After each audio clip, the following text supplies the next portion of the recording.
Glória a Deus. Amém? Ainda em pé, abra sua Bíblia em Efésios, capítulo 6, verso 12. Efésios 6, verso 12. Porque a nossa luta não é contra carne ou sangue e a carne. A NVI, se não me engano, traduziu, não é contra seres humanos, mas contra os poderes e as autoridades, contra os dominadores deste mundo de trevas e contra as forças espirituais do mal nas regiões celestiais. Diga comigo, regiões celestiais. A revista atualizada traduziu região celestes. Então, nós vamos começar orando pela região espiritual que está aqui. Levanta a sua mão e fala: eu tenho autoridade, no nome de Jesus, para repreender todo o mal, toda distração, toda tentativa maligna de seres espirituais, de tentarem roubar, ou tentar atrapalhar, toda oposição, eu declaro vencida, pelo poder do nome de Jesus. Você diz amém? Fala para o seu irmão, se prepara, Deus vai falar com você. Irmãos, você crê mesmo que o mundo espiritual, ele é real? Há forças no mundo espiritual, como diz esse texto. Será que imaginamos, e aquilo que imaginamos condiz com as Escrituras, com a palavra de Deus? Será que nós estamos imaginando da maneira correta? Ou estamos supervalorizando ou subestimando? Eu vou repetir. Será que somos uma igreja que supervaloriza numa imaginação tão fértil? Ou nós subestimamos numa racionalização cética e incrédula? Essa é uma pergunta.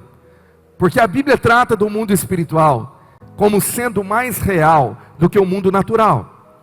Mas como seres humanos que vivemos no natural, nós, quando o pecado entrou, perdemos essa percepção do mundo espiritual e nos tornamos seres materiais. Então enxergamos o mundo físico, material, com os olhos naturais, ouvimos, sentimos com os nossos sentidos. E quando nós nos convertemos, quando o Espírito faz o nosso espírito que estava morto reviver, ele começa a ter os seus sentidos apurados, revivificados. Só que leva tempo para que essa percepção do mundo espiritual se torne uma realidade para todos. Porque a Bíblia fala que é uma caminhada de aprendizado, em abrir os olhos espirituais, os ouvidos espirituais, em ter esse discernimento. E aí, o problema é que no meio da igreja hoje, nós temos um certo desequilíbrio. Isso é verdade. De um lado temos o extremo de uma igreja muito mística, espiritualizada ao extremo. Tudo é diabo, tudo é demônio, vê demônios correndo nas paredes. Então, qualquer coisa tem que jogar fora, isso é do diabo. Existe? Existe. E eu já vivi uma realidade, um tempo na minha vida assim. Mas para o outro lado, nós temos um outro extremo de uma igreja muito racionalista, ou racionalizada, cética. Ela é muito intelectualizada e ela quer ter razões científicas para tudo. Ela quer equilibrar aquilo que é inexplicável com algo explicável. E aí ela se perde, ela fica embananada. Qual é o correto? O apóstolo Paulo diz para a igreja em 2 Timóteo 1,7, que o Espírito que nós não recebemos, o Espírito Santo não é um espírito de covardia ou medo, mas de poder, de amor, diga bem alto comigo, e de moderação. Essa palavra moderação no grego, ela pode ser traduzida por domínio próprio ou equilíbrio. É uma palavra muito, muito perspicaz na língua original no grego. Agora, entendemos que há aqui um Espírito nos dando sabedoria e equilíbrio, porque o Espírito Santo atuando em nós, ele não anula a nossa mente, o nosso raciocínio. Pelo contrário, em Romanos 12, o Senhor diz que a nossa mente deve ser renovada pela palavra. Deus não te daria um cérebro se não fosse para usá-lo no contexto espiritual. Quem está me entendendo aqui, diz amém. Agora, temos que ter um equilíbrio, sim, uma moderação de discernimento entre aquilo que a palavra de Deus diz. Por quê? Paulo diz em 1 Tessalonicenses 5:21 para a igreja que nós deveríamos examinar ou julgar todas as coisas e reter o que é bom. Tem que ter um filtro para a gente andar e examinando as coisas e retendo aquilo que me edifica e aquilo que é bom para mim. Agora, isso é uma grande realidade. Tudo isso que eu falei é verdade. Agora, por outro lado, nós não podemos ser uma igreja que menospreza ou que ignora o que a Bíblia fala da realidade do mundo espiritual e fica até meio brincando com realidades espirituais, porque nos tornamos intelectuais demais, nos tornamos filtrados demais. E aí vem a palavra para nos dar um grande confronto. Em 2 Coríntios 2:11 diz assim: para que Satanás não alcance vantagem sobre nós, pois não ignoramos os desígnios. Na tradução brasileira, traduziu assim: para que Satanás não ganhe alguma vantagem sobre nós, está falando sobre a igreja, porque não ignoramos as suas maquinações. Não ignoramos.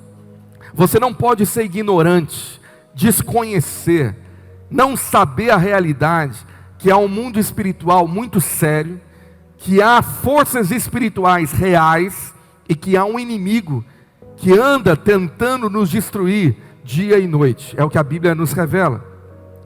Então, amados, às vezes nós perdemos aquela percepção do que está passando nas regiões espirituais. Na última mensagem que eu estava ministrando, foi uma mensagem muito profunda e muito confrontante para muitas realidades bíblicas.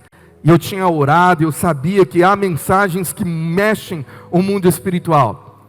Agora, justamente na hora, não sei se você estava aqui na noite, você se lembra, quando eu fui ministrar sobre o princípio, eu estava falando sobre batalhas, e do sacerdote não abrir mão da sua herança na casa, porque o inimigo viria roubar as heranças da casa, aquilo que Deus deu. O nosso telão começou a pegar fogo, justamente naquela hora. Talvez você fale assim: pastor, é coincidência. A pergunta é, ele poderia ter pegado fogo no início da mensagem, no final, no pós-culto, esse telão fica ligado bem antes do culto começar, podia ser o início. Agora, o porquê que exatamente, quando eu falo algo ligado no mundo espiritual, acontece algo aqui que chama a atenção dos irmãos, né? Tivemos lá aquele contratempo. Eu fui para casa, remoendo aquilo, eu falei: Senhor, eu não posso ser ignorante contra os ardis, os desígnios no mundo espiritual. Aquilo que se levanta para se opor, para balançar, para atrapalhar, para tentar roubar, reter aquilo que Deus quer fazer. Então o diabo, sim, ele vai ficar tentando roubar a sua atenção, a sua distração, porque uma palavra viva de Deus pode mudar seu rumo para a eternidade. Você crê? Uma palavra. E ele sabe, ele prevê o poder da palavra, então ele faz de tudo para roubar a sua atenção.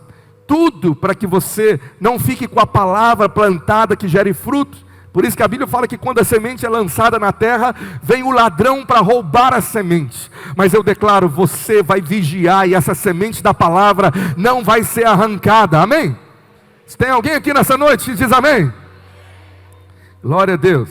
Agora, sabendo que eu não posso ser ignorante, mas ao mesmo tempo não tão místico e não tão incrédulo, pastor, como que eu devo encarar essa realidade das regiões espirituais? Bom, você tem que saber que uma das grandes armas do diabo para tentar derrotar você é o engano. Se ele te enganar para que você não tenha percepção que é ele que está por trás, ele já venceu. Por isso que Paulo, quando vai falar nesse capítulo sobre batalha espiritual de Efésios 6, ele está falando claramente que nós estamos em luta. Então, Efésios 6, verso 12, ele falou isso: a nossa luta. Diga comigo: a minha luta não é contra seres humanos.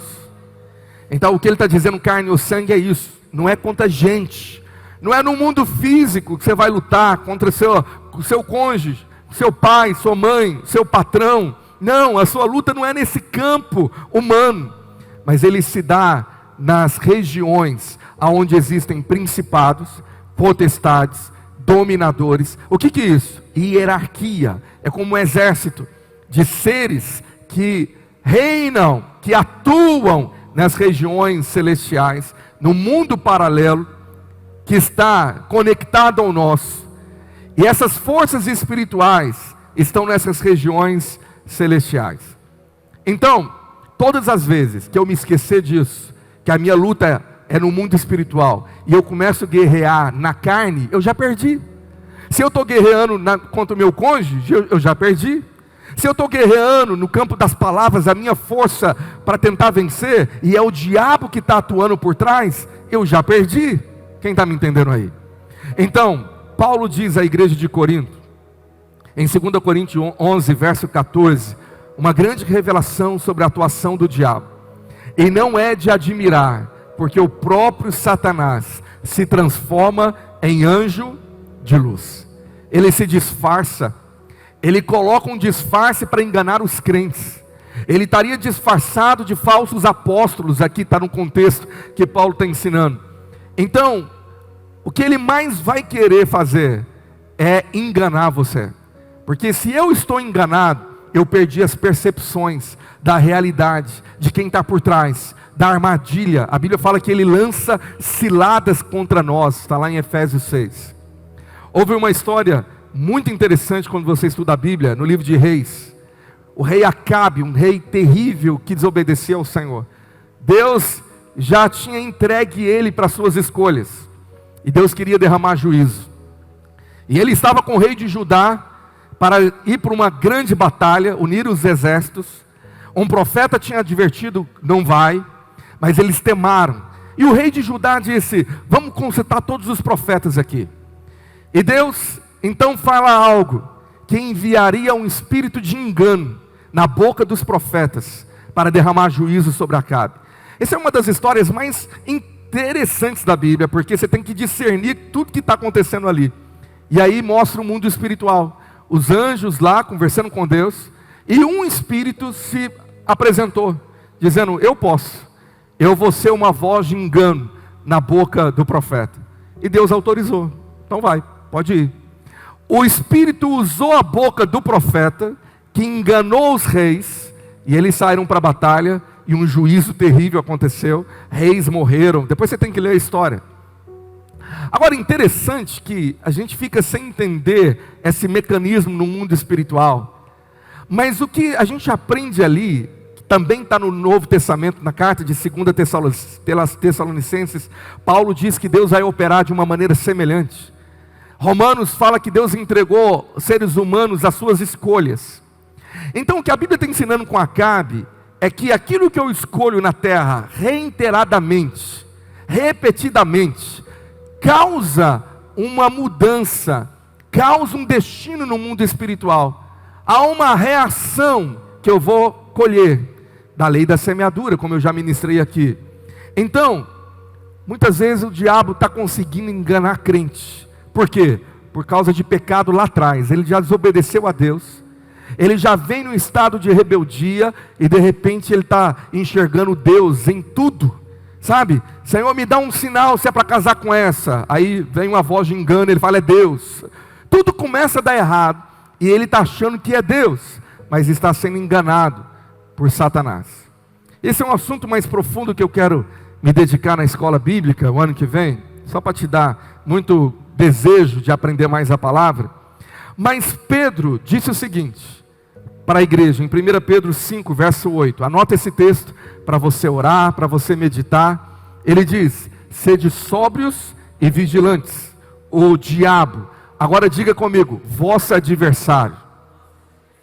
Ele é meu adversário, inimigo. O seu inimigo não é na terra, o seu inimigo é no mundo espiritual. Há o diabo com seus demônios, que é o seu adversário, que anda em derredor, a uma certa distância. Ele não pode estar ao meu redor, então ele está ao derredor, mas ele está como um leão. Ele não é o leão, ele se disfarça, ele imita o verdadeiro leão da tribo de Judá, que ruge procurando alguém para devorar. Esse inimigo está numa batalha, nossa luta é um adversário, e ele está procurando um momento, uma brecha, uma oportunidade para destruir a vida de um homem de Deus, de uma mulher de Deus, de um guerreiro de Deus, de uma guerreira de Deus, de uma família, para que fique no caminho e não chegue no destino final. Agora, essa é a realidade da batalha espiritual, que todo crente entra nela quando o Senhor te transportou do reino das trevas, do império das trevas, e te transportou para o reino do seu Filho amado, o reino de luz. E ali Ele te fez um filho, um guerreiro, mas Ele derramou sobre você o carimbo da vitória, selado com o sangue do Cordeiro, dizendo: é mais do que vencedor. Você já venceu o diabo, você não vai vencer, você já venceu, e em breve o Senhor vai esmagá-lo debaixo dos nossos pés, é o que diz lá no livro de Romanos. Você pode dar um brado de louvor a esse Deus, amém? Pastor, mas se eu já venci, por que ele fica tentando? Porque ele age no engano, é um ser vencido que não aceita o estado de derrota e quer te enganar, como se você pudesse perder. E quando você sai da sua posição de fé e vitória, ele te engana e consegue tragar e devorar a fé e a vida espiritual de muitos. Agora, o ponto principal que eu quero chegar é esse aqui. Se por acaso algum cristão, eu e você, não estivermos em algum momento da nossa vida, ou durante todo o nosso tempo, mas em algum momento se intensifica mais. A Bíblia fala que existe o dia mau, que lutamos de uma maneira mais intensa essa batalha. E o Senhor tem os seus motivos para permitir. Porém, o não enfrentar batalhas espirituais não é um bom sinal para você. Na verdade é pelo contrário, é um péssimo sinal. Se na sua vida você tem aquele engano, aquela ignorância de crente imaturo, dizendo: pastor, eu não gosto nem de ouvir disso de demônio, de batalha espiritual, é ele lá e eu cá. Já viu isso? Pastor, me fala desse negócio não, porque você tem um medo. Eu não quero nem pensar, porque eu não vou dormir, eu vou ter pesadelo. Fala assim para quem está ao teu lado: misericórdia, meu irmão, você já passou dessa fase. Fala para ele: não, neném, a cuca vai pegar. Não, está amarrado, irmãos. Isso é coisa de nem criança mais, porque as crianças estão sendo ensinadas que o anjo do Senhor se acampa ao redor daqueles que temem a Deus, amém? Então, sai dessa. Mas tem crente que fala: pastor, eu não quero esse negócio de intercessão, oração, porque eu não quero na minha vida retaliação, eu não quero ver esse negócio de o diabo lutando contra mim. Meu irmão, isso é um péssimo argumento e visão. Sabe por quê? Porque se o diabo não se opõe a você, talvez seja porque você está do lado errado. Vou repetir: se o diabo de alguma maneira não manifesta oposição a você, talvez você está do lado dele. Se o diabo não se opõe a você, como a Bíblia ensina, talvez é porque você está indo na mesma direção que ele. Essa frase, ela é atribuída pelo pastor W. Tozer. Eu não sei se foi ele mesmo que falou, mas eu já ouvi pregadores dizendo essa máxima: se o diabo não se opõe a você, talvez seja porque você já está indo na mesma direção que ele. Se você não incomoda o diabo, se não demonstra você um perigo para ele, tem algo errado. Se você não é luz que brilha sobre as trevas, se você não é sal que faz a diferença, se o diabo não se preocupa com você, tem um mau sinal na sua vida espiritual, porque talvez você não faz ameaça nenhuma para ele. Suas orações não estão ameaçando, e talvez ele não vai importunar e mexer com quem já está laçado por ele. Como assim laçado? Efésios 6, versículo de número 13. Olha para a sua Bíblia. O apóstolo Paulo diz: que nós deveremos ter a armadura de Deus, para depois de ter vencido tudo, diga comigo, vencido, permanecer inabalável. Aleluia. A promessa é que você vai vencer tudo, amém? Quem recebe isso? Fala, eu vou vencer tudo. Pastor, tudo o quê? Olha o verso 11. A Bíblia fala que ele lança contra a igreja ciladas. Tem crente que cai em cilada, que foi armada pelo diabo, e ficou preso no alçapão, ficou preso na armadilha, e não saiu mais. Aquela cilada do engano que você entrou, de um pecado que entrou, de um vício que entrou, e você fala, meu Deus, caí numa cilada. Mas o Senhor diz que nós vamos resistir, e vamos lutar, e nós vamos vencer tudo, amém? Então nós vencemos as ciladas, os enganos, os ataques. O texto fala de dardos inflamados que ele lança sobre nós. Nós vamos vencer. Agora, mesmo sabendo que vamos vencer, só vence quem passa por uma batalha. Não tem como vencer tudo se você não teve o confronto, se você não teve a peleja. Paulo diz em 2 Timóteo 3,12 que todo crente que quer viver uma vida real, verdadeira com Jesus, será perseguido. Perseguido pelo mundo, perseguido pelo diabo, perseguido por homens. Essa é a realidade. Você está vivendo uma vida real em Cristo, se prepara, porque haverá perseguições, haverá lutas, haverá oposição do diabo. E é por isso que em Efésios 6,12 ele chamou de nossa luta. O crente que não tem essa sua luta, talvez está do lado errado, ou lutando no exército errado.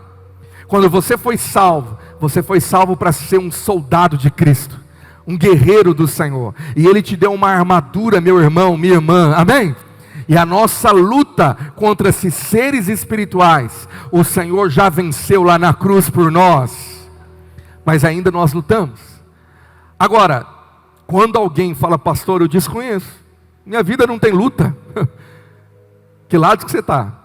Será que a sua vida está incomodando o mundo espiritual, a tal ponto dele tentar se opor a você? O problema é que você pode ser como aquele pardal, que o garotinho amarrou um barbante na perninha, e soltou ele depois de ter pegado no alçapão. E o pardal está achando que está livre, que está voando seus voos, limitados por uma corda, que nunca vai passar daquele limite. E no belo dia que o menininho se zangar e cansar de brincar com o pardal, ele só puxa a perninha, e a queda é terrível, constante, ela é profunda, ela é alta. Talvez alguns crentes estão brincando no mundo espiritual, e o diabo está dando corda, dizendo, não toca nele não, deixa ele achar que está tudo bem, deixa ele prosperar, deixa ele viver tudo bem, ele não está causando ameaça nenhuma. Um dia que ele quiser ameaçar, um dia que a gente quiser brincar, a gente vai lá dar uma puxadinha, e de repente o mundo de alguns crentes desaba da noite para o dia, e vem correndo pedir ajuda, pastor, veio um furacão, veio tudo de uma vez. Eu falei, olha, eu duvido que é tudo de uma vez. Faz uma análise do seu termômetro espiritual. Lembra daquela mensagem? Analisa se você estava firme na fé, em posição de vitória contra as obras do diabo. Quem está conseguindo me compreender aqui, levanta a sua mão, amém? Diga para quem está ao teu lado, não brinca com coisa séria. Amém? 1 Pedro 5,8, sede sóbrios e vigilantes. Ser sóbrio é ter aquela percepção de estar acordado, de estar vigilante, de saber que o diabo não brinca em serviço. Então eu tenho que terminar o meu ano posicionado, preparado para um novo ano que o Senhor vai me dar de muita vitória. Quantos querem ter muita vitória em nome de Jesus? Amém? Você recebe isso? Mas só que tem vitória quem passa por... Aí eles abaixaram a mão, você viu? Fala não, continua com a mão levantada, porque todo ser humano pode passar por luta. A diferença é que com Cristo nós já somos triunfantes, mais que vencedores. Você pode aplaudir a Jesus? Aleluia. Mas mesmo assim, temos que obedecer a palavra. E a pergunta é: como ser vigilante e sóbrio, segundo o ensino e a mensagem do apóstolo Pedro? Eu quero te dar aqui alguns passos. Se você ler o contexto todo e o texto, o verso de número 5, ele fala: sejam submissos aos mais velhos. Submissos. Sabe, há um contexto de proteção. E a primeira atitude que eu tomo no mundo espiritual é tomar cuidado com a autoridade espiritual. Meu irmão, o diabo não brinca com essa questão de rebeldia. Rebeldia na Bíblia, explicado pelo profeta Samuel, é como o pecado de rebelião. Meu irmão, o diabo vai fazer de tudo para você falar mal de liderança espiritual, fala mal do seu pastor, fala mal do seu líder de célula, do seu líder de grupo vida, fala mal de seu pai, de uma autoridade. Ele vai fazer de tudo, porque ele sabe as brechas que você pode dar para ser devorado. Então, primeiro, seja submisso à autoridade espiritual, não brinca com isso. A outra coisa que fala aqui: igualmente aos jovens, sede submissos aos que são mais velhos, outros sim, no trato de uns com os outros, cingindo-vos todos de humildade. Meu amado, manda embora o orgulho da sua vida. O orgulho faz com que Deus te repele, ele afasta você. O orgulho nos afasta de Deus, porque Deus se opõe ao orgulhoso. Não mantenha orgulho, soberba na sua vida, mas se vista de humildade. Não permita que falta na sua vida aquela atitude que houve em Cristo Jesus, de se esvaziar e de escolher ser humilde. Provérbios 16, verso 18, grava isso: a soberba precede a ruína, e a altivez do espírito a queda. Vamos ler esse texto para você memorizar? 1, 2, 3, já. A soberba precede a altivez. Então a porta para o diabo devorar é o orgulho. Você abre uma porta para demônios entrar quando o orgulho dentro de casa te impede de você pedir perdão, de você se humilhar, de você ter quebrantamento.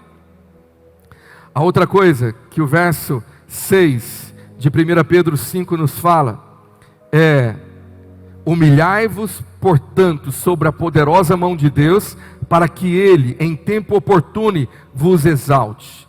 Deixa Deus exaltar você, não o contrário. Não se exalte. Não busque louvor para você. Não busque que você promova a si mesmo. Deixa Deus exaltar você no tempo certo. Então, se humilhe. Pessoas que se exaltam está abrindo porta também para o orgulho e a soberba, e vai abrir portas para demônios entrarem. Então, deixa Deus exaltar você. Escolha a humildade. O verso seguinte, Pedro fala assim: lançando sobre ele toda a vossa ansiedade, porque ele tem cuidado de vós. Vamos ler todos juntos? 1, 2, 3, já. Lançando sobre ele toda a vossa ansiedade, porque ele...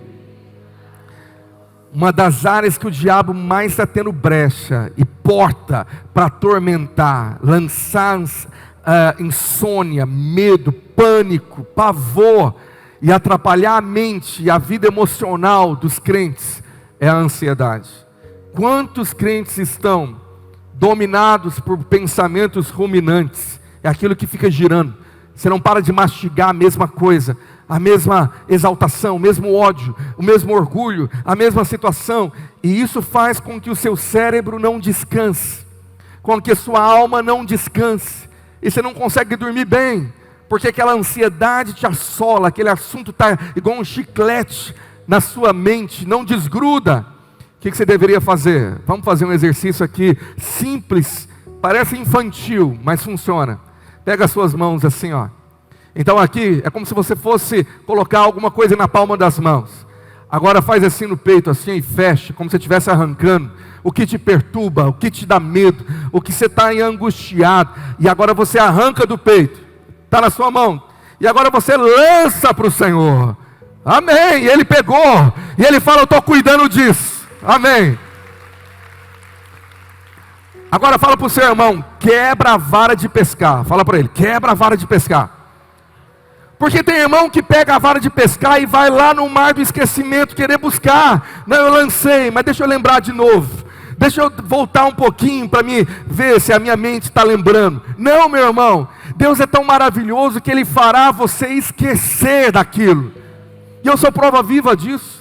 Tantas coisas vêm tentar me abater para me deixar ansioso. E quando eu me lembro desse texto, eu falo: Senhor, está nas suas mãos. E eu te peço agora, me faz esquecer. Meu amado, e eu me esqueço mesmo. Literalmente, depois alguém lembra. Lembra daquele problema? Qual o problema mesmo? Eu me esqueci. Porque aquilo foi retirado do peso dos seus ombros e foi lançado naquele que está cuidando de você. Amém? Por isso, não anda ansioso por nada, descanse em Deus em oração. O verso de número 9, Pedro fala assim: resista-lhe firmes na fé. Resista. Meu irmão, você tem resistência, resiliência, firme na fé. A Bíblia diz que quando você resiste ao diabo na fé, ele fugirá de você. Resista. Sabe, nós somos uma geração que não foi tão ensinada a resiliência. Porque papai e mamãe nos deu tudo na mão correndo. Papai e mamãe queria nos poupar do sofrimento. Queria nos poupar de ter que esperar algo acontecer. Nos poupou de criar resistências emocionais, como anticorpos emocionais, para lidar na hora da guerra, na hora da ansiedade, na hora que alguém falou mal de você. Mas o Espírito Santo está ensinando eu e você a termos resiliência. Ele fala: fica firme em posição, resista, a chuva vai cair, o vento vai soprar, vai transbordar o rio, mas a sua casa não vai cair, não vai ter enchente, porque você está alicerçado na palavra que é Cristo. Amém. Glória a Deus. Agora, no verso de número 9, ele fala algo além. Ele fala: certos de que se sofrimentos iguais aos vossos estão se cumprindo na vossa irmandade espalhada pelo mundo. Aleluia. Talvez você vai contar o seu problema hoje para o seu irmão do seu lado, que ama você, e ele fala assim: então agora deixa eu te contar o meu, e o dele é 10 vezes pior do que o seu, e você fala: estou com vergonha de ter te contado isso. Você está passando uma aflição muito pior do que a minha. Sabe, eu te convido, nós temos experiências missionárias, de irmos em outras nações, de irmos em outras culturas e realidades. Vai lá fazer uma visita, né, Neilson, lá na África. Pergunta para ele, o que esse casal maravilhoso viu lá, da realidade da igreja, ou da igreja perseguida no Vietnã, na China. Vai buscar os testemunhos de cristãos que têm que cultuar dentro de cavernas, que têm os seus membros da família mortos pela sua firmeza na fé. E aí você olha para o seu problema e fala: meu Deus, eu não passo problema. Eu tenho que olhar para os sofrimentos dos meus irmãos. Eles podem estar passando problemas iguais, sofrimentos iguais, ou até muito piores. Então diga para quem está ao teu lado: você não está sozinho no sofrimento não. Amém?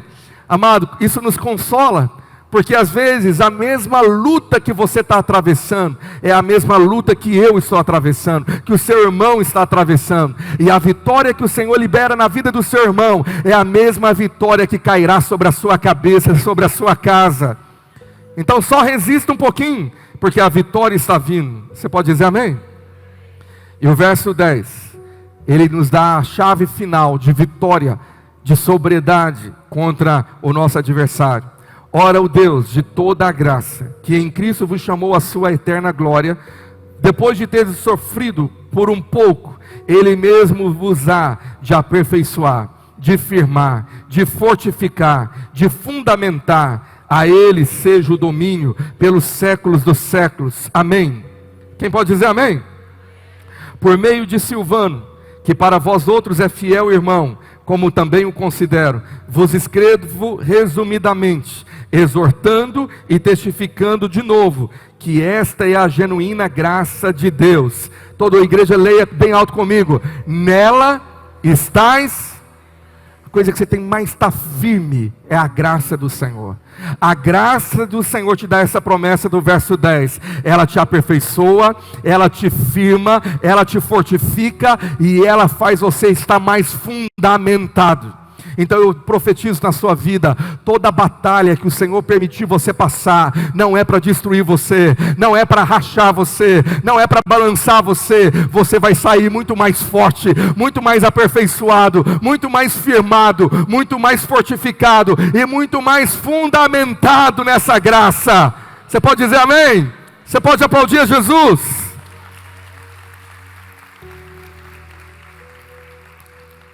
Eu me lembro uma das piores batalhas que eu estava atravessando sozinho, de luta espiritual, contra Satanás, problemas após problemas, e eu me sentia sozinho. E Deus mandou um irmão, durante um culto, segurar na minha mão, pega na mão de quem está ao teu lado, e ele fez essa declaração de Pedro: se firme na graça. Fala para o seu irmão: se firma na graça. Aperta a mão dele, até doer um pouquinho, fala: fica firme na graça. Eu declaro que você não é um crente marinha mole, nem gelatina. Você recebe isso, amém? Nem estaca no brejo. Qualquer expressão que você quiser, o vento quando soprar, ele não vai balançar você, porque você estará fundamentado. Nós podemos ser uma parte da igreja que é balançada. Uma hora está indo, outra hora está voltando. Uma hora está animada, outra hora está desanimada. Outra hora está indo, outra hora está voltando. Mas nós temos uma igreja que é fundamentada, que levanta a mão e diz: ainda que a vide não floresça e não haja fruto nos campos, ainda assim me alegrarei e exultarei no Deus da minha salvação. Amém, amém, amém. Talvez de propósito Deus fala assim, por um período, alguns dias, vou fechar a torneira. E Ele fala: nem vou me manifestar, quero ver se você crê realmente na minha palavra. Mesmo não caindo bênção, não caindo chuva, mesmo o Senhor ter privado você em algum momento, Ele quer ver de você isso, a declaração de Abacuque: Senhor, eu te sirvo não por aquilo que o Senhor me dá, mas eu te sirvo por aquilo que o Senhor é. Eu te sirvo porque o Senhor se entregou naquela cruz por mim. É essa fé que mexe com o céu, amém? Por isso, o sétimo passo de vitória no mundo espiritual é ser firmado na graça em Cristo Jesus e conhecer essa graça. Agora, eu quero te mostrar, nessa parte reta final dessa mensagem, que a realidade dos atos que nós fazemos na terra, eles afetam diretamente o mundo espiritual. Há atos que liberam reações espirituais. Há chaves que eu viro que ligam ou desatam coisas no céu, nas regiões espirituais. E como também desatam. Jesus falou sobre isso, sobre o poder de atos proféticos. O que é um ato profético? Essa frase virou moda na igreja brasileira. Tudo é ato profético. Dança profética, camisa profética, relógio profético. Tudo é profético. Sem saber o que é o profético. O profético, a voz da profecia, é a voz do Espírito do Senhor. É a voz da palavra. E quando eu me movo na voz do Espírito, apoiado na palavra de Deus, Mateus 18, 18, Jesus prometeu, olha aí para a sua Bíblia: em verdade vos digo, que tudo o que ligardes na terra, terá sido ligado nos céus, e tudo o que desligardes na terra, terá sido desligado. Será que existe uma tomada na terra, com um fio ligado no céu, que Deus fez de alguma maneira? E se você ligar na tomada, apertar o play, clicar, liga algo lá, o Senhor diz: se você liga aqui, é ligado lá. O que você desliga aqui é desligado lá. Nós sabemos que isso é uma doutrina bíblica real, ligada ao batismo, ligada à salvação, ligada ao perdão, ligado à liberação de pessoas. Mas também, eu quero te mostrar exemplos bíblicos, que esse texto nos mostra, que as minhas ações em fé na terra, mudam o contexto e o cenário das regiões celestiais ao meu redor. Eu vou te dar exemplos no Velho e no Novo Testamento. No Velho Testamento nós temos o profeta mais lindo, maravilhoso de toda a Bíblia,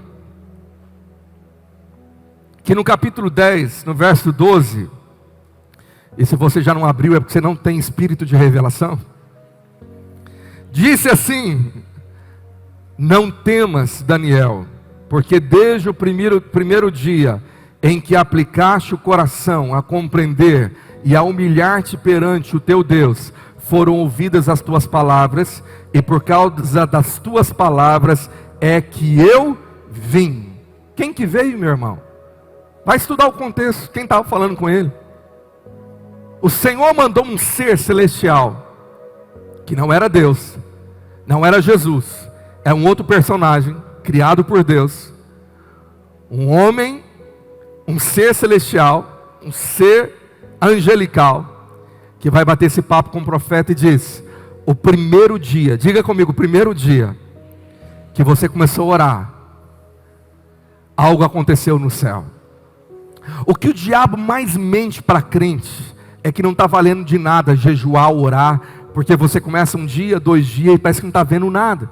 Daniel orou por 21 dias e jejuou, e aí veio a liberação de arcanjo para lutar em favor de Daniel e da nação, e esse anjo revelou: houve uma guerra espiritual, e quando você orava, o Senhor enviou ajuda de seres celestiais. É só você ler o contexto que vai estar te mostrando isso. Agora, se no 21º dia houve essa liberação, o anjo fez questão de contar para Daniel algo que eu e você precisamos saber sobre o poder da oração na terra. E ele diz o seguinte: desde o primeiro dia que você começou a orar, a se humilhar, a jejuar perante o Senhor, foram ouvidas as tuas palavras, e por causa delas é que eu vim. A sua oração na terra libera a resposta no céu, libera algo do trono de Deus. O Senhor está te mostrando, quando você se ajoelha, algo no mundo espiritual muda. Por isso que o diabo faz de tudo para você não orar. Ele fica lançando mentira, não está adiantando nada. Quanto mais você ora, pior fica. Quanto mais eu oro, mais assombração aparece. Já viu isso? É o diabo na sua mente. Cadê o resultado do jejum? É por quê? Porque de alguma maneira o Senhor não está permitindo você ver o rebuliço no mundo espiritual. Imagina que se o profeta Eliseu fizesse com você aquilo que ele fez com o moço dele, com o discípulo dele, lá no alto da montanha, cercado por um exército contra 2, e o moço de Eliseu estremeceu de medo, dizendo: ai, nós vamos morrer. E Eliseu orou: Senhor, abre os olhos dele, para que ele veja o que está acontecendo no mundo espiritual. E quando o Senhor abriu os olhos daquele jovem, daquele moço, ele viu um exército de anjos com cavalos de fogo. Está isso na Bíblia, havia carruagens de fogo. E ele falou: maior é o exército que está conosco do que o exército que está lá embaixo. E a Bíblia já te revelou isso: maior é aquele que está com você do que aquele que está no mundo. Amém? Você fica feliz com essa verdade? Só que às vezes nossa visão espiritual está tão fechada, que o diabo mente, não está acontecendo nada. Mas eu declaro, quando você liga o poder da oração, do jejum, do quebrantamento e da adoração na terra, o Senhor envia anjos do céu. Está lá em Hebreus 1, anjos são ministros dados pelo Senhor para servir aqueles que hão de herdar a salvação. Quem vai herdar a salvação aqui? Então fala: há anjos que o Senhor envia quando eu ligo algo na terra. E aqui está falando sobre a oração. Quando você ora, há vitória no mundo espiritual. Você pode dizer amém? No Novo Testamento, os discípulos foram enviados, 70, para a missão. E no verso 17 de Lucas 10, eles regressaram, os 70, possuídos de alegria, dizendo: Senhor, os próprios demônios se nos submetem pelo teu nome. Eles descobriram isso, que a autoridade está sobre a igreja. E no mundo espiritual existem demônios, são reais. Eles se levantam contra nós para se opor, mas eles experimentaram essa alegria que é minha e é sua. Os próprios demônios se submetem a quem? Não é no meu nome, não é na minha pessoa, mas é no nome de Jesus que eu carrego, amém? Então levanta a sua mão e fala: pelo nome de Jesus, os demônios me submetem. A Bíblia diz que eles estão debaixo dos seus pés. Agora, olha o que Jesus respondeu. Mas ele lhes disse: eu vi Satanás caindo do céu como um relâmpago. Quando eles expulsaram os demônios naquela região, Jesus viu que no mundo espiritual o diabo caiu. Ele caiu da sua fortaleza, ele caiu da sua estrutura, ele caiu do seu trono. Sabe por quê? Porque Jesus tinha os olhos espirituais abertos. Jesus via as regiões celestiais, ele contou. Quando vocês foram lá, Jesus está alegre com eles. Vocês botaram para quebrar, vocês foram lá, vocês expulsaram os demônios, vocês mexeram com as estruturas espirituais dessa cidade, e eu vi o diabo caindo, eu vi ele fugindo. Ele teve que fazer as malas e correr desse lugar, porque o reino de Deus chegou aqui. Pastor, cadê a base bíblica para isso? Lê o próximo versículo e te dá toda a base. Porque eu te dei autoridade para pisar de serpentes e escorpiões, e sobre todo o poder do inimigo, e nada, diga comigo, e nada, absolutamente, vos causará dano. Aplauda o Senhor por essa verdade. Eu me lembro anos atrás, uma irmã que pertencia à igreja, ela me procura e fala: pastor, ora, porque eu tenho que sair do meu emprego urgente, eu tenho que achar outra oportunidade. Eu falei: mas você estava tão feliz, nós oramos para Deus abrir essa porta nessa empresa. Pastor, mas eu não aguento ficar lá não. Todo dia que eu chego, as pessoas que estão lá jogam um sal grosso nas quinas atrás das portas. Eu cheguei lá, tinha um negócio esquisito atrás da minha mesa. Eu fiquei toda arrepiada, tem um peso lá, eu não aguento ficar lá. Eu disse: não, eu não vou orar para você sair de lá, eu vou orar para você ter revelação, que Deus te mandou lá de propósito, porque as trevas que estão lá vão ter que fugir, porque sobre você está a luz do Senhor, e você tem toda a autoridade. Aí ela falou: pastor, até pensei nisso, mas eu acho que não estou preparada, eu fico com medo de retaliação, eu fico com medo de ir lá e orar, e depois no outro dia o demônio me perseguir. Eu falei: Senhor, dá mais revelação da palavra, porque sobre a igreja recebemos toda a autoridade para pisar serpentes, escorpiões, e sobre todo o poder do inimigo. Fala: todo o poder. Pode o inferno todo se levantar contra você, todo o poder já foi dado sobre você, de modo que absolutamente nada vai causar dano a você. Você está revestido pelo poder de Jesus. O maligno não pode tocar você sem autorização. Você é guardado porque você carrega a marca do sangue do Cordeiro. Você diz amém? Agora, entenda que tem mais coisas que fazemos na terra que libera algo no mundo espiritual. O poder do ato profético de fé, quando alguém obedece ao Espírito Santo e traz ao altar um holocausto, uma oferta, algo que você flui da sua vida em obediência.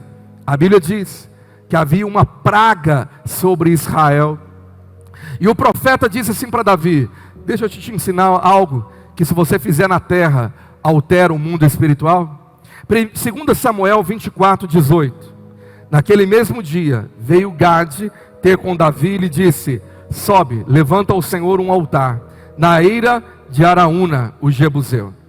Constrói um altar. O altar é para colocar a oferta, altar é para entrega. Você não tem ideia do poder dos altares, é só você estudar a Bíblia. Em Gênesis, quando um altar era levantado, havia uma conexão celestial. Altares são levantados para apresentarmos ao Senhor algo sobre ele, a nossa oferta. Davi obedeceu, verso 25. Edificou ali Davi ao Senhor um altar, e apresentou holocaustos e ofertas pacíficas. Assim o Senhor se tornou favorável. Favorável é a palavra da graça para com a terra. Diga comigo: e a praga cessou de sobre Israel. Na hora dos dízimos e ofertas eu falei sobre o ser devorador. E eu perguntei, será ele uma entidade? Se você estudar o livro de Joel, você vai descobrir que não é só uma, são várias. Existem vários tipos de devoradores, que são demônios.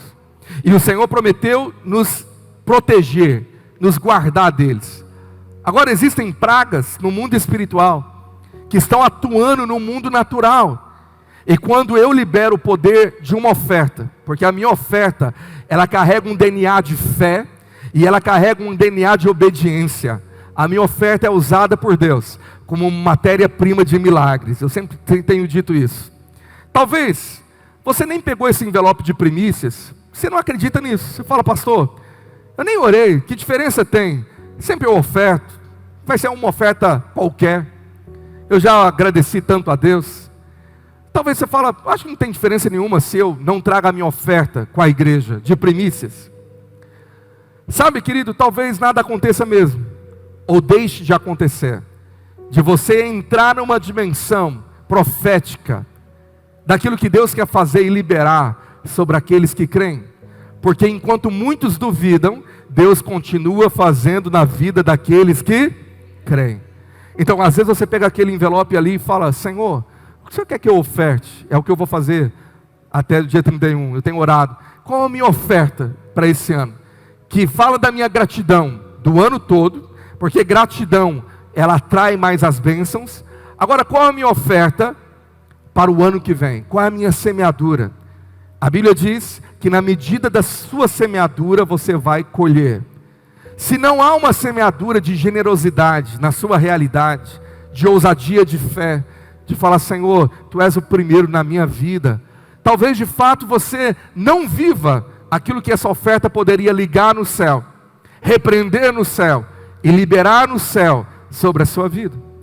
No Novo Testamento, te dou o exemplo do que eu estou falando em Atos 10, verso 4. Olha para a sua Bíblia, eu já estou terminando. Cornélio, este fixando nele os olhos e possuído de temor, perguntou, que é, Senhor?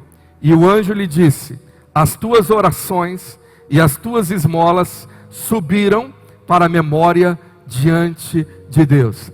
A palavra esmola fala de oferta. Ele ofertava, ele era generoso, então ele orava e ele queria doar parte do que ele tinha, e por isso que ele prosperava mais. E a Bíblia diz que não foi só a oração, mas a sua oferta se tornou um memorial. Tem tipo de oferta que pode sair do seu bolso, mas nunca vai sair do seu coração. Pode sair da sua carteira, da sua conta bancária, mas nunca vai sair da sua história, porque ela traz um marco profético. Isso na minha vida, na minha família, aconteceu diversas vezes. Há um marco profético na minha história, da minha família, quando eu e minha esposa, anos atrás, decidimos ofertar, em obediência àquilo que eu creio que o Senhor pediu, a nossa casa própria, no altar, para a obra de Deus. Quando isso aconteceu, coisas foram desatadas para a realidade dessa igreja.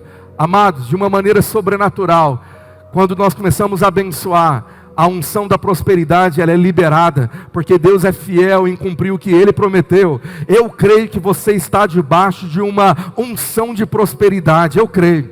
Isso é profético, você recebe aí, amém? Meu irmão, o ano que vem você vai prosperar muito mais do que esse ano que passou, você recebe?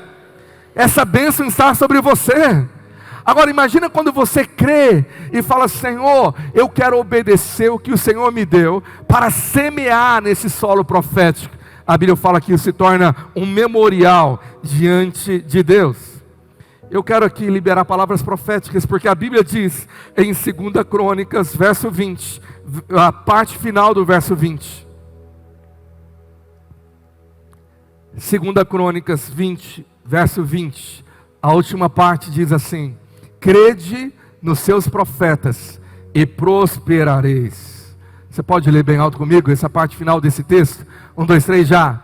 Crede nos seus profetas. Eu creio que eu estou com uma voz profética aqui nessa noite. liberando a palavra profética. Eu creio que Deus tem pensamentos de paz para liberar sobre o seu novo ano, pensamentos de multiplicação e prosperidade. Ele quer que você coma o melhor dessa terra. Eu creio. Mas para isso o Senhor nos leva a ativarmos algo na terra. Quando eu creio no ato profético, não é só falar amém, é obedecer. Não adiantava Abraão falar para Deus, amém, eu creio que Isaac é teu. Não, ele tinha que pegar Isaac e levar lá no altar, ao preço a ser pago da semeadura. Amém? Eu creio que profeticamente o Senhor nos deu a palavra, que 2026, essa vai ser a palavra de quarta-feira, então eu não vou dar muito spoiler. É o ano da unidade, mas o Senhor falava no meu coração, essa unção de unidade, ela vai começar não só na vida da igreja, mas ela vai começar na sua vida com o Espírito Santo. Você vai cada vez mais ser um com Ele, amém? Andar em amizade, essa unidade virá no seu casamento, na sua família mais unida, você recebe? Então creia na palavra profética. Pastor, como que eu posso andar o ano inteiro em vitória no mundo espiritual? Porque a promessa de Efésios 6,13 é essa. O Senhor disse, vocês vão vencer tudo e permanecer inabalável. Pastor, como eu tenho essa certeza? Eu não vou me abalar, eu não vou desviar, eu não vou fraquejar. Você lembra aqui que Jesus falou? O grande segredo de revelação está lá em João 8,32, você deve saber de cor. E conhecereis a verdade. Quando eu conheço a verdade, não é somente tê-la, é conhecê-la, é ter revelação da palavra. Por isso que Efésios 6,10, no capítulo da batalha espiritual, olha aí na sua Bíblia, Paulo fala assim, quanto ao mais, sede fortalecidos no Senhor e na força do seu poder. No Senhor é a sua palavra. Meu irmão, 2026 vai ser o ano que nós mais vamos estudar a palavra, vai ser o ano que mais vamos nos dedicar a ela, priorizá-la, colocá-la no centro, amém? Por isso nosso domingo de manhã vai ser para isso, para mergulhar nas escrituras. Por quê? Porque o verso 11 diz, revesti-vos de toda a armadura de Deus, para poderdes ficar firmes contra as ciladas do diabo. O revestimento está na palavra, a armadura está na palavra. Quanto mais eu estou firme na palavra, mais eu estou firme contra as ciladas do diabo. Vou repetir, quanto mais eu me revisto da palavra, mais eu estou firme contra as ciladas do diabo, amém? Porque a nossa luta não é contra carne e sangue, e sim contra todos os principados e potestades, contra os dominadores deste mundo tenebroso, contra as forças espirituais do mal, nas regiões celestes. Portanto, tomai toda a armadura de Deus, para que possais resistir no dia mau, e depois de terdes vencido tudo, permanecer inabaláveis. Estais, pois, firmes, cingindo-vos com a... Nós sabemos que a palavra de Deus é a verdade. Nós vamos nos vestir dela e da couraça da justiça, que é Cristo. Eu quero declarar que você vai ter fome pela palavra, amém, irmãos? Fala assim, eu vou me vestir da verdade. Eu vou me vestir da palavra de Deus. Então diga bem forte, esse é o tempo de, como igreja, crescermos no conhecimento da palavra de Deus. E cada vez mais eu estarei forte e firme e inabalável. Você pode aplaudir o Senhor, amém? Glória a Deus. Fica de pé, nós vamos orar por isso. Talvez esse ano, quantos crentes você viu que estavam fracos, desanimados, inconstantes, falta dessa firmeza, falta de estar alicerçado. Das coisas mais maravilhosas no testemunho de um crente é quando ele pode estar passando as piores batalhas, piores dores, mas ele não nega a sua fé em Cristo, ele não abandona o culto, adorar a Deus, ele está ali sempre firme, sempre firme, sempre firme. Isso é um testemunho que ressoa e ele vai longe, abençoando gerações, vai abençoar os seus filhos, seus netos. bisnetos, um dia eles vão lembrar: eu tive um pai, que ele podia estar passando a dor que for, ele podia estar desempregado, ele podia estar doente, ele podia estar o que for, mas ele nunca deixou de seguir a Jesus.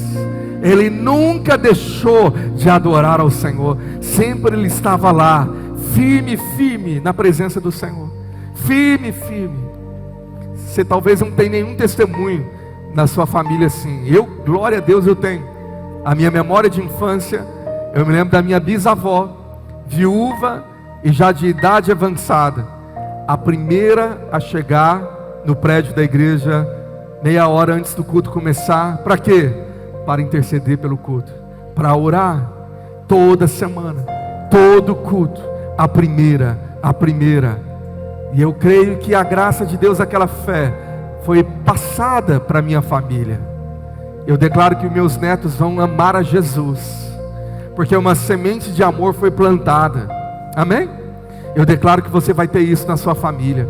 Se até hoje na sua família você não teve ninguém de fé, isso muda com você, porque a partir de você é uma nova história. Você é um crente vencedor, que vai viver firme com Jesus, até Ele levar você, amém? Então levanta tuas mãos e ora por essa palavra. Fala: Senhor, o mundo espiritual é real.